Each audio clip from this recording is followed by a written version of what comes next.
శారీస్ ప్రతి 10,000 రూపాయల కొనుగోలుపై ఒక గోల్డ్ కాయిన్ ఉచితం. ఇందాక ట్రస్ట్ గురించి మాట్లాడుతున్నప్పుడు నాకు అర్థమైంది. ఆ ట్రస్ట్ అంటే అదేనా? Kasturba Gandhi national memorial trust. అదేనా? ఇందాక నేను ఒక ఇంటర్వ్యూ చేసినప్పుడు ఆమె నాకు చెప్పడం జరిగింది కొన్ని సిచ్యువేషన్స్. నిజమా అక్కడ అలాగ ఉంటుందా? నువ్వు ఎన్ని ఇయర్స్ ఉన్నావు అక్కడ? 2 ఇయర్స్ కాదు 6 months ఉన్నాను. తను చెప్పింది 200% కరెక్ట్. ఏం జరుగుతుంది? ఇబ్బంది పెట్టారు? అంత ఇబ్బంది పెడతారు? నేను కొంచెం ఫేమ్లో ఉన్నాను కాబట్టి, నా వెనక మీడియా ఉంది కాబట్టి నన్నైతే అంత ఏం చేయలేదు. కానీ నేను అక్కడ ఏదో ఒక పని చెయ్యాలి ఖచ్చితంగా. నేను వెళ్ళిన 1 week నన్ను ఫ్రీగా వదిలేశారు. నేను తింటా అన్నది తెచ్చారు. ఫ్రీ బోర్డ్ లాగా ఇంకా ఇంట్లో ఉన్నట్టే ఉన్నాను. ఆ 1 week నుంచి మిషన్ నేర్చుకోవచ్చు కదా, ఏదో ఒక వర్క్ చేయొచ్చు కదా అనడం స్టార్ట్ చేశారనమాట. సర్లే మనకు కూడా నేర్చుకుంటే ఉంటుంది కదా అన్నట్టు నేర్చుకున్నా. ఇక్కడ పాయింట్ నేర్పించడం వరకే వాళ్ళ చేతుల్లో ఉంటుంది. నేర్చుకున్న తర్వాత మనం చెయ్యాలా వద్దా అనేది మన ఇష్టం అనమాట. వాళ్ళు ఫోర్స్ చేసి కుట్టించొద్దు. ఇక్కడ ఏం జరిగేదంటే నేర్చుకున్న పనికి మార్నింగ్ 9కి కూర్చుంటే ఒకవేళ 2000 bags 500 bags అలా ఆర్డర్స్ వస్తూ ఉంటాయి అనమాట. ఎక్కడెక్కడ నుంచో వస్తాయి. ఆర్డర్ వచ్చినప్పుడు మార్నింగ్ వెళ్ళి లంచ్ బ్రేక్ 1 hour ఉంటుంది అనమాట. మరి స్నాక్ బ్రేక్ 1 hour. ఈ 2 hours మాత్రమే మేము రెస్ట్ తీసుకుంటాం. 11:30 12 వరకు 1 or 2 వరకు కుట్టినవి కూడా ఉన్నాయి. మిడ్ నైట్ 2 వరకు కుట్టిన రోజులు కూడా ఉన్నాయి. అలా కుట్టి పడుకొని మళ్ళీ ఎర్లీ మార్నింగ్ 5కి కానీ 6కి కానీ లేచి మళ్ళీ యాస్టీస్ వర్క్కి వెళ్ళిపోవాలి. వెళ్ళిపోయి బ్రేక్ఫాస్ట్ బెల్ అవగానే బ్రష్ చేసి మళ్ళీ తిని మళ్ళీ మిషన్ ఎక్కాలి. ఇలా చేపిస్తారనమాట. అదేమంటే ఏదైనా మనం ఎదురు తిరిగి నా కళ్ళ ముందే జరిగింది. నన్నైతే ఏం చేయలేదులే కానీ నా కళ్ళ ముందు ఏం జరిగిందంటే ఒక అమ్మాయికి పీరియడ్ వచ్చి బాగోక వాళ్ళ ఇంట్లో ఉన్న డాగ్కి ఫుడ్ పెట్టలేదని చెప్పని, అలాగే ఎవరో కస్టమర్స్ వచ్చారు, అంటే డొనేట్ చేయడానికి ఎవరో ఒకరు వస్తారు కదా, వాళ్ళు వచ్చారు టీ కాఫీ వాళ్ళకి తీసుకెళ్లేదని చెప్పని తనని రూమ్లోంచి బయటికి తీసుకొచ్చి కొట్టి రూమ్ తాళాలేసి బయట పెట్టారు. మళ్ళీ ఇంకొక అమ్మాయికి టాబ్లెట్లు వేసి కొట్టారు. వాళ్ళు చెప్పిన మాట వినకపోతే టాబ్లెట్లు వేస్తారు, కొడతారు. నేను చూసా. నేనైతే అబద్ధం చెప్పాల్సిన అవసరం నాకు లేదు కదా. బయటకు రాగానే ఎందుకు చెప్పలేదు అనొచ్చు మీరు. ఎందుకు చెప్పలేదు అంటే నేను అసలే బ్యాడ్ అయిపోయి ఉన్నా. మళ్ళీ నేను మీడియా ముందుకు వచ్చి వాళ్ళ గురించి చెప్పి ఎందుకు ఇదంతా నాకు మీడియా ముందుకు రాకూడదని అనుకున్నా అనమాట. ఇప్పుడు ఎందుకు చెప్తున్నా అంటే గౌతమి గురించి. గౌతమియే కారణం. కాల్ చేసింది, ఎలాగా కాంటాక్ట్ అయిందో ఏమో తెలీదు. ట్రస్ట్లో ఉన్నప్పుడు అనుకుంటా, నువ్వు బయటకు వస్తే మాత్రం నన్ను మాత్రం మంగళగిరి వచ్చి వర్షిని అంటే ఎవరు చెప్పని వాళ్ళు అంటూ ఉండరు, నా దగ్గర తీసుకొచ్చేస్తారు నిన్ను అని చెప్పడం. అంటే ఒక హామీ ఇచ్చాను తనకి. లోపల చెప్పేదాన్ని, అక్క ఇన్ని ఇయర్స్ ఉన్నావు, నీకు అమ్మ నాన్న ఉన్నారు, ఓకే అన్నయ్య ఎదవయ్యాడు ఏదో చేశాడే అనుకో, వీళ్ళకైనా ఉండాలి కదా. నిజమే కదా, 10 years అవుతుంది, చిన్న పిల్ల నుంచి ఉంది, పెళ్ళిడికి వచ్చింది, పెళ్లి చేయాలని వాళ్ళకి ఉండదా? సరే వీళ్ళ అమ్మ నాన్న ఎతుకుతూ ఉంటారు, పెళ్లిడికి వచ్చింది, వాళ్ళకి కొంచెం ఉంటది కదా చూసుకోవాలని, పంపిద్దాం అడ్రస్ కనుక్కుని పంపించవచ్చు కదా. ఇప్పుడు కూడా ఎందుకు పంపించారు అంటే తను ఫోర్స్ చేసి ఈవెన్ నెల తినకుండా మంచినీళ్ళు తాగకుండా సరిగ్గా ఫుడ్ లేక హెల్త్ బాగాలేదని చెప్పని ఎక్కడ చచ్చిపోతే వాళ్ళ తల మీదకే కదా వచ్చేది అని అడ్రస్లు కనుక్కుని వాళ్ళ అమ్మని వాళ్ళ మావయ్యని పిలిపించి తిన్ని పంపించారనమాట. లేదంటే అమ్మ నాన్న లేకపోతే తను చచ్చినా గానీ ఇంకా శవ అనాథాశ్రమానికి వెళ్ళిపోయి ఇంకా అది కాల్ చేస్తారు కదా నార్మల్ గా ఎవరు లేకపోతే, అలాగే అయిపోయేది. అంత పట్టుబడి అసలు పంపించాలి అంటే ఎందుకు అంత తిండి మానేసి అంత ఘోరంగా ఎందుకు ఉండాలి, ఎందుకు అలా హింసించాలి? మీరు మీకైనా కొంచెం థాట్ రావాలి, పెళ్లి చేసుకుంటుంది బాగుంటది అని చెప్పని. అక్కడే కుంగబెట్టి కుట్టించి అనారోగ్యాలు వచ్చేలాగా చేసి ఏం యూజ్ ఉంటది? ఇంకా మహిళల్ని ఏం కాపాడుతున్నారు? అమ్మాయిలకి ఏం లైఫ్ ఇస్తున్నారు? ఏం నేర్పిస్తున్నారు? అంటే ఎప్పుడు ఇంకా పని చేయించుకుంటూ ఉండడం. నేను అయితే మిషన్ కే వెళ్ళేదాన్ని అనమాట. డబ్బులు ఇచ్చారా? లేదు నేను 6 months బ్యాంక్ అకౌంట్ ఓపెన్ చేయాలని ట్రై చేశారు, బట్ కానీ ఓపెన్ అవ్వలేదు నా పేరు మీద.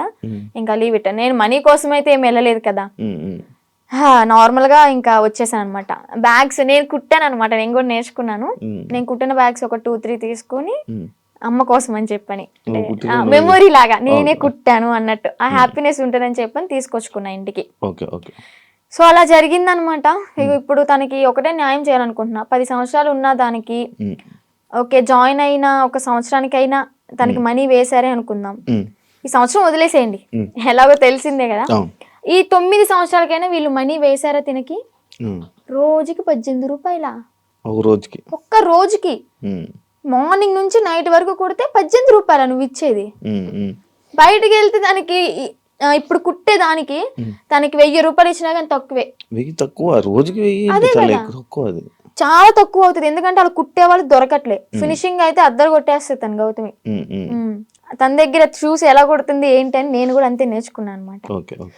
అలాంటిది ఆ పిల్లకి వాళ్ళ ఇళ్లలో పనులు చేయించుకుని ఉమ్, ఉమ్, ఘోరాతి ఘోరం ఏంటి అంటే ఇక్కడ ఉమ్, లక్ష్మి అని చెప్పిన అక్కడ స్వదార్ వాళ్ళకి ఇన్ఛార్జ్ అనమాట, స్వదార్ పిల్లలకి. ఉమ్, ఆ ఇన్ఛార్జ్ అయిన ఆమె వాళ్ళ ఇంట్లో ఏదైనా పని చేయాలి అంటే సెలెక్ట్ చేసుకుంటది. ఉమ్, ఓకే నువ్వు రేపొద్దున్నే మా ఇంటికి రా పని చేయడానికి అని ఉమ్, వెళ్తారు. ఉమ్, అలాగే గౌతమిని కూడా ఒకసారి సెలెక్ట్ చేసుకుంది. ఇవన్నీ తను చెప్పిన మాటలు అనమాట. ఉమ్, నేను అనుభవించాను, ఉమ్, నేను చెప్తున్నాను కాబట్టి నువ్వు నన్ను నమ్మాల్సింది, ఎందుకంటే నేను చేశాను నా చేతులారా అని. ఉమ్, ఏం చెప్పింది, యాక్చువల్గా వాళ్ళ బ్రాహ్మణ్స్, ఉమ్, కొంచెం క్యాస్ట్ ఫీలింగ్ కూడా ఉంది ఆమెకి. అయితే పనికి వెళ్తుంది. పనికి వెళ్ళిన తర్వాత ఆ లక్ష్మి అనే ఆమె ఎవరైతే పీరియడ్లో ఉంటారో, చెప్పకూడదు, మీరు బాయ్స్ యాక్చువల్గా మాట్లాడకూడదు అనుకున్నా, కానీ చెప్పాలి, ఇక్కడ తప్పదు. చెప్పండి చెప్పండి. ఆమె పీరియడ్లో ఉన్నప్పుడు ప్యాడ్ తీసి ఉమ్, డస్ట్బిన్లో కూడా వేయలేదు. ఉమ్, వీళ్ళు పనికి వెళ్ళినప్పుడు బాత్రూమ్ కడిగేటప్పుడు ఆ ప్యాడ్ వాళ్ళ చేతులతో తీసి డస్ట్బిన్లో వేయాలి. బా, అసలు ఏమనుకోవాలి? Um, she's also one of the లేడీనా, అర్థం చేసుకోవాలి కదా. అవును అవును అవును. అలాంటి ఆమె వీళ్ళ చేతి ఇలాగ గొడ్డు చాకరీ చేయించుకుని, డబ్బులు కూడా మ్యాటర్ కాదు, ఆమెకి ఇక్కడ న్యాయం ఏం జరిగింది, హెల్త్ ఖరాబ్ అయింది. ఉమ్, అరే ఆర్డర్ వచ్చి కుట్టి కుట్టి కుట్టి కాలు ఇంతలావైంది నేను ఉన్నప్పుడే. ఉమ్, ఆమెకి కాలు ఇంతలావైతే ఉమ్, ఏం కాదులే అన్నట్టు ఆయింట్మెంట్ రాసి కట్టి ఆ కాలుకి కవర్ కట్టి మళ్ళీ యాస్టీస్ కుట్టిస్తున్నారు. మళ్ళీ ఆ? 10 సంవత్సరాలు వాడుకున్నారు. 10 సంవత్సరాలు. సరే 10 సంవత్సరాల్లో ఒక 2-3 సంవత్సరాలు నార్మల్గానే ఉన్నారనుకోండి. వీళ్ళకి కొత్తగా వచ్చిన వాళ్ళతో మంచిగా ఉంటారు, ఒక నెల వరకు ఉంటారనమాట. ఉమ్, పాత అయ్యే కొద్ది ఏంటంటే నిజ స్వరూపాలు బయట పెట్టేస్తారు. అది ఎక్స్పీరియన్స్ కొలితే వాళ్ళతో మాట్లాడి ఎక్స్పీరియన్స్ కొద్ది ఇంకా Okay. మాటలు అనడం, పని చేయించడం, ఓకే ఓకే నానా రకాలుగా మాట్లాడడం, ఓకే. ఇంకా బూతులే. నువ్వు వెళ్తావా ఇప్పుడు, క్వశ్చన్ చేస్తావా వాళ్ళ దగ్గరికి వెళ్ళి? వెళ్తావా? డెఫినెట్లీ క్వశ్చన్ చేస్తా. ఉమ్, ఇప్పుడు ఒక అమ్మాయి బయటకు వచ్చి ఇంత ధైర్యంగా చెప్పింది అంటే అబద్ధాలు అయితే కాదు, ఉమ్, నిజం. ఉమ్, అదే నిజాన్ని నేను క్వశ్చన్ చేస్తా. ఓకే ఒక ట్రస్ట్ నడిపిస్తున్నప్పుడు నిజాయితీగా ఉండాలి. ఓకే. ఆడపిల్లల్ని ఓకే వాడుకుంటున్నప్పుడు వాళ్ళకి తగ్గ డబ్బులు ఇవ్వాలి, వాళ్ళ కష్టానికి తగ్గ ఫలితం ఉండాలి. అవును. ఇప్పుడు ఆ గౌతమి ఏమంటుందంటే, మా అమ్మకి మోకాలు బాగోదు, మా అమ్మకి చూపించుకుందాము, నేను ఒక మిషన్ కొనుక్కుని ఒక బుట్టెక్లా పెట్టుకుందాము, బ్యాగులు అమ్ముకుందాం అనుకున్నా గానీ నాకు ఈ 50,000 ఏం సరిపోతాయి? అవును సరిపో. నేను మినిమం 2.5 lakh ఉన్నాయి అనుకున్నాను. మా అమ్మకి ఓకే 1,00,000 రూపాయలు పోయినా కానీ నాకు 1,00,000 ఉంటే 50,000 బ్యాంకులో వేసుకున్నా కానీ వడ్డీ తిరుగుతూ ఉంటది అని తను చెప్పింది అనమాట.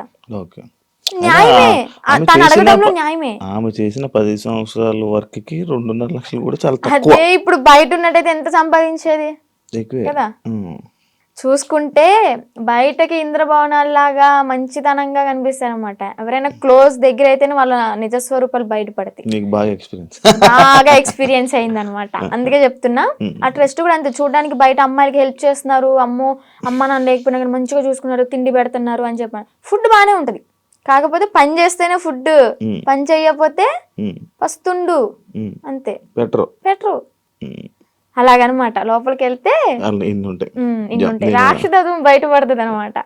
నేను తనతో కూడా మాట్లాడడం జరిగింది. అదే ఇలా సిచ్యువేషన్ జరిగితే నువ్వు కూడా ఉన్నావని చెప్తే నేను ఈ పాయింట్ అడిగాను.